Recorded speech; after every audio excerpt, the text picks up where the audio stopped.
ኦሪት ዘጸአት ምዕራፍ 10።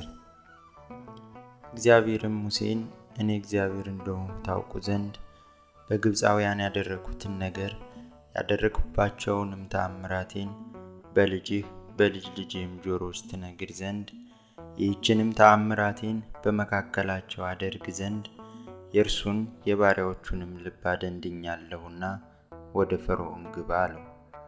ሙሴም አሮንም ወደ ፈርዖን ገቡ። አሉትም የዕብራውያን አምላክ እግዚአብሔር እንዲህ ይላል፣ በፊቴ ለመዋረድ እስከ መቼ እምቢ ትላለህ? ያገለግሉኝ ዘንድ ሕዝቤን ልቀቅ። ሕዝቤን ለመልቀቅ እምቢ ብትል ግን እነሆ ነገ በአገርህ አንበጣዎችን አመጣለሁ፣ የምድሩንም ፊት ይሸፍኑታልና ምድሩን ለማየት አይቻልም። ከበረዶውም አምልጦ የተረፈላችሁን ትርፍ ይበሉታል፣ ያደገላችሁንም የእርሻውን ዛፍ ሁሉ ይበሉታል። ቤቶችህም የባሪያዎችህም ሁሉ ቤቶች የግብፃውያንም ሁሉ ቤቶች በእነርሱ ይሞላል። አባቶችህ የአባቶችህም አባቶች በምድር ላይ ከተቀመጡበት ቀን ጀምሮ እስከዚህ ቀን ድረስ እንደርሱ ያለ ያላዩት ነው። ተመልሶም ከፈርዖን ዘንድ ወጣ። የፈርዖንም ባሪያዎች ይህ ሰው እስከ መቼ እንቅፋት ይሆንብናል? አምላካቸውን እግዚአብሔርን ያገለግሉት ዘንድ ሰዎችን ልቀቅ፣ ግብፅስ እንደጠፋች ገና አታውቅምን? አሉት። ፈርዖንም ሙሴንና አሮንን መልሶ አስመጣቸው። ሂዱ አምላካችሁን እግዚአብሔርን አገልግሉ፣ ነገር ግን የሚሄዱት እነማን ናቸው? አላቸው። ሙሴም እኛ እንሄዳለን፣ የእግዚአብሔር በዓል ሆኖልናልና ታናናሾቻችንና ሽማግሌዎቻችን ወንዶችና ሴቶች ልጆቻችንም በጎቻችንና ከብቶቻችንም ከእኛ ጋር ይሄዳሉ አለ። ፈርዖንም እናንተን ከልጆቻችሁ ጋር ስለቅ እግዚአብሔር ከእናንተ ጋር ይሁን፣ ነገር ግን ክፉ ነገር በፊታችሁ እንደሚሆን ተመልከቱ። እንዲህም አይደለም፣ እናንተ ወንዶች ሂዱ፣ ይህን ፈልጋችኋልና እግዚአብሔርን አገልግሉ አላቸው። ከፈርዖንም ፊት አባረሯቸው። እግዚአብሔርም ሙሴን በግብፅ አገር ላይ እንዲወጡ ከበረዶውም የተረፈውን የምድርን ቡቃያ ሁሉ እንዲበሉ ስለ አንበጣዎች በግብፅ አገር ላይ እጅህን ዘርጋ አለው። ሙሴም በግብፅ አገር ላይ በትሩን ዘረጋ።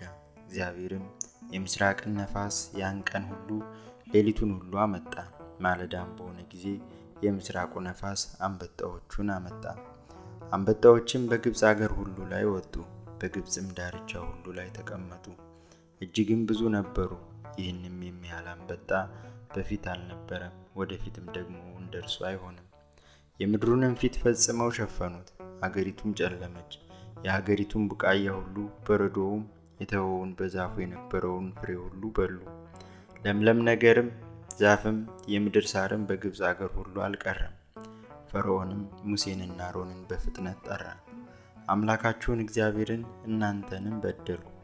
አሁን እንግዲህ በዚህ ጊዜ ብቻ ኃጢአቴን ይቅር በሉኝ፣ ይህንም ሞት ብቻ ከኔ ያነሳልኝ ዘንድ አምላካችሁን እግዚአብሔርን ለምኑ አላቸው።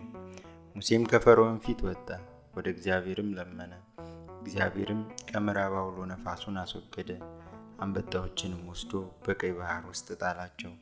አንድ አንበጣም በግብፅ ዳርቻ ሁሉ አልቀረም።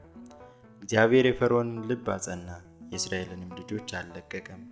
እግዚአብሔርም ሙሴን እጅህን ወደ ሰማይ ዘርጋ፣ በግብፅም አገር ላይ ሰው የሚዳስሰው ጽኑ ጨለማ ይሁን አለው።